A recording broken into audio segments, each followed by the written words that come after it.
Hey guys, if you're new here and you like what I'm putting out, don't forget to hit that big red subscribe button and turn on all notifications so you never miss an upload.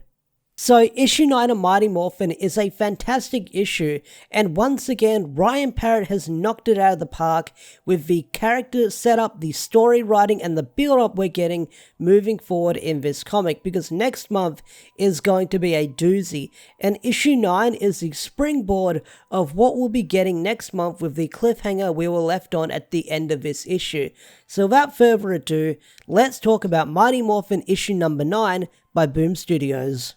So, once again, the comic opens up over 10,000 years ago in the past, where we've got Zarya talking to one of the Guardians of the Zeo Crystal, and Zarya says to the Guardian, "Hey, there's a lot of bad people in the universe, can you help me out, buddy, by putting some sort of protective spell or defense mechanism on the Zeo Crystal so it doesn't fall into the wrong hands?"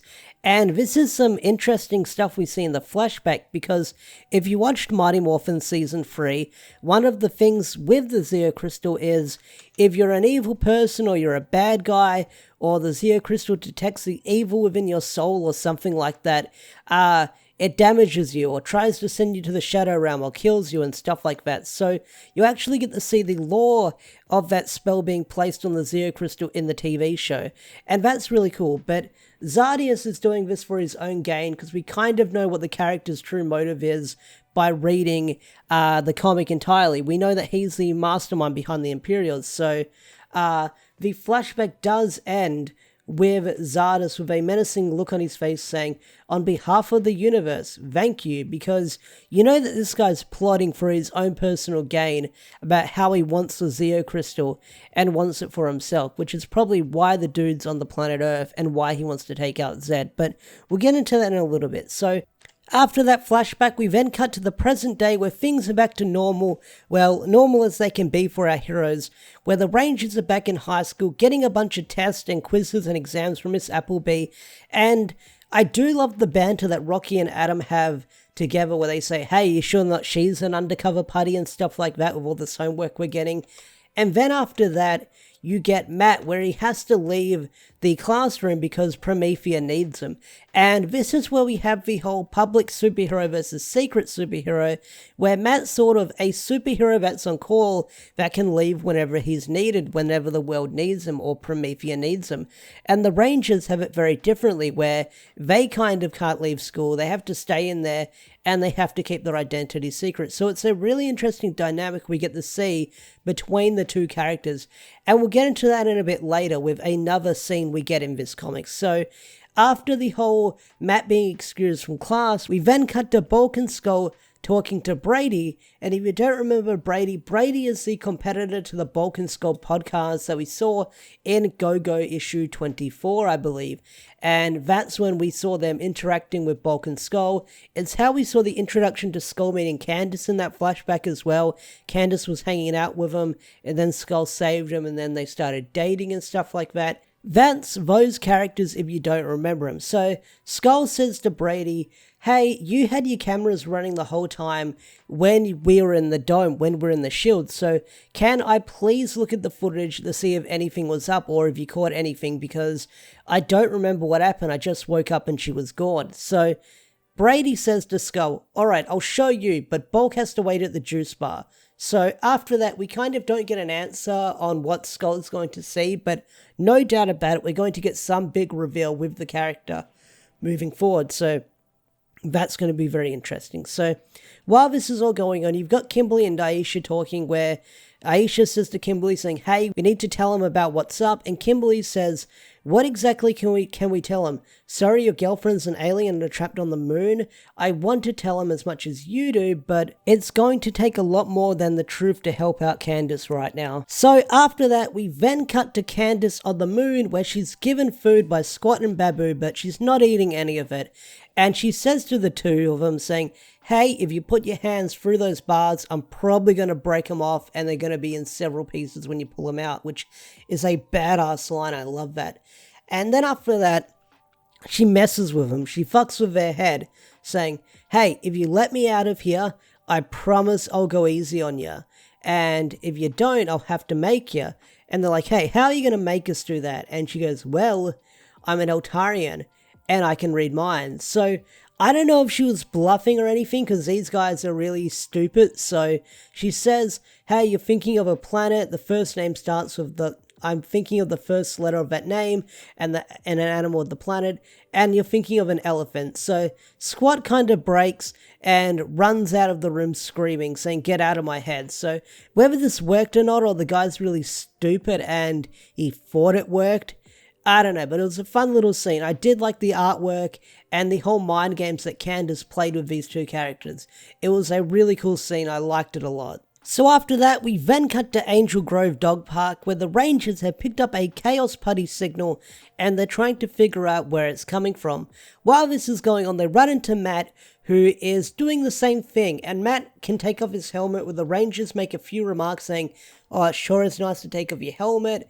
Adam says, will he let me try on the shield? And Aisha says, it must feel cool. So I do like the reactions from the other Rangers while this is going on, because like I said, Matt's a public superhero. He gets a lot more leverage and stuff he can do freely because he's a well-known hero, while the Rangers have to keep their identities a secret. So you see the difference between how he handles things and how the Rangers handle things with everything is going on. So Billy is scanning all the people in the park, trying to figure out who it is, and there's this one scene where you think it's a human, because you see this guy in a red jacket, he looks really buff, he looks really mean-spirited, and then you find out it's a dog, like it's a bulldog that is the putty monster.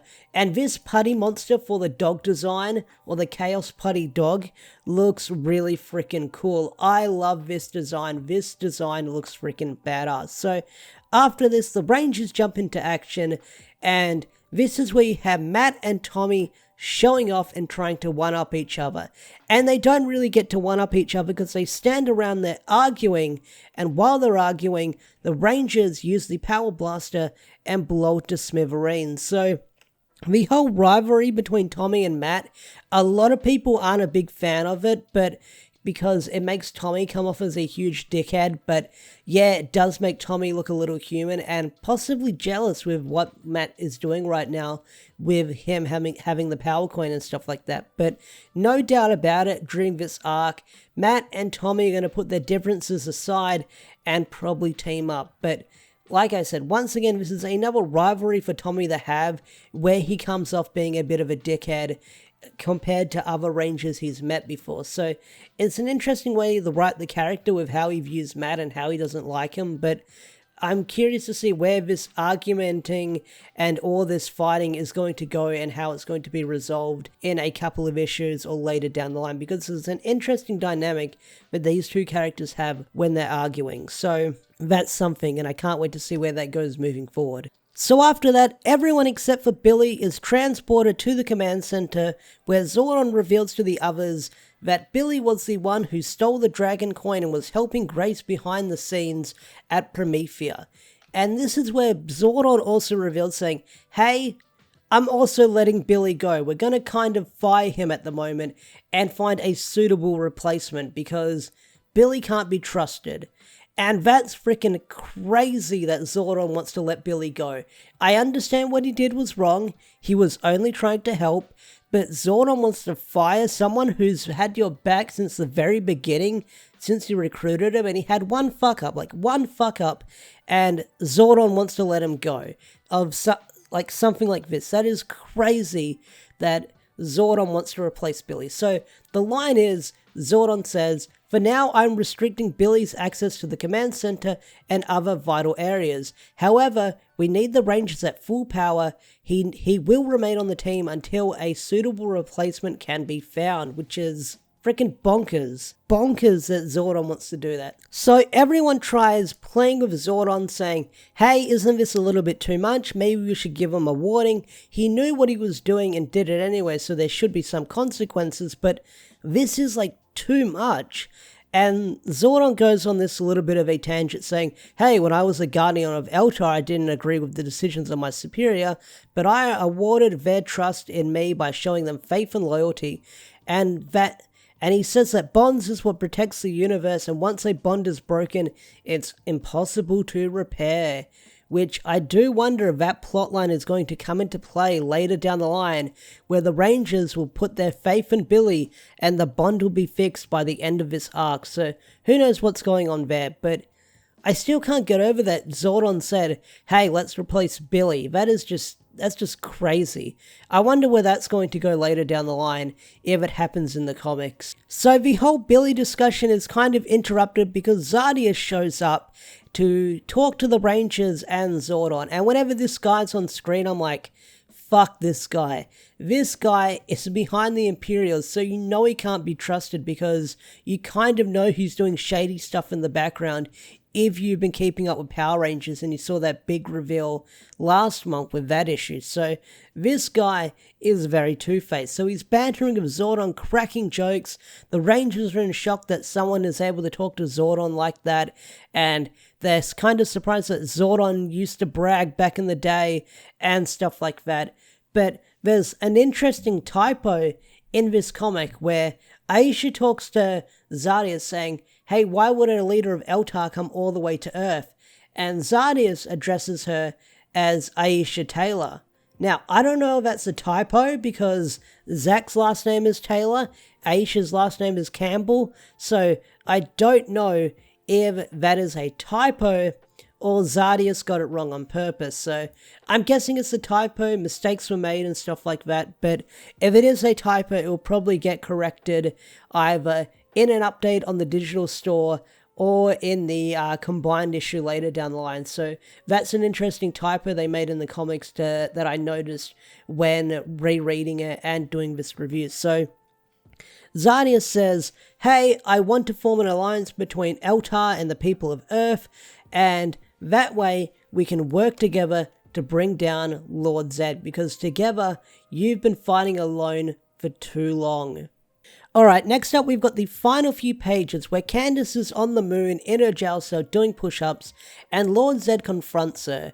And Candace is ready to fight Lord Zedd, but she's easily overpowered and caught off guard as Lord Zedd summons the Eltarian weapons. And Candace is confused, saying, hey, how do you know how to do this? And Lord Zedd is very mysterious about this, saying, hey, I've been killing Eltarians for years, and I know more about your planet than you do.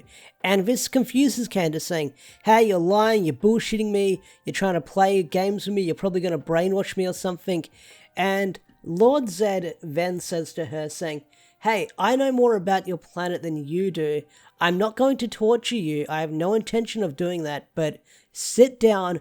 I want to tell you a story. And once we're done, you're free to go. And that's where the issue ends, where Lord Zedd's saying, I'm going to tell you a story from a very long time ago.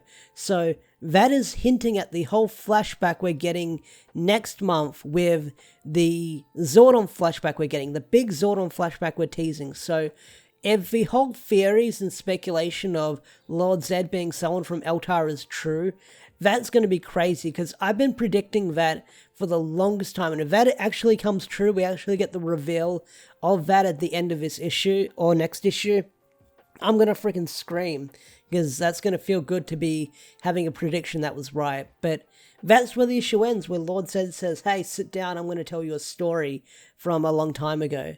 Anyway guys, that's issue 9 of Mighty Morphin. Overall, I thought it was a really solid issue, and I'm excited for next month's issue of Mighty Morphin, because that's going to be some big reveals in that issue, no doubt about it. We're going to get a lot of reveals in that issue, and I'm excited to cover it next month on the channel.